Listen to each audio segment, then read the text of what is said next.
in collaborazione con Glam Vision e K-Facli.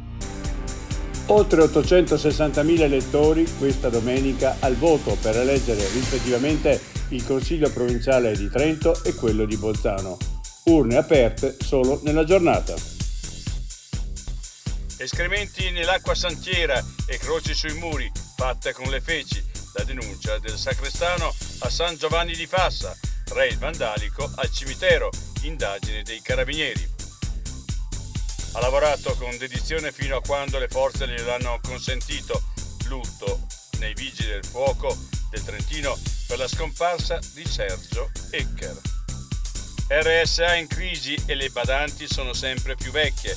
Preoccupa la situazione anche in Trentino.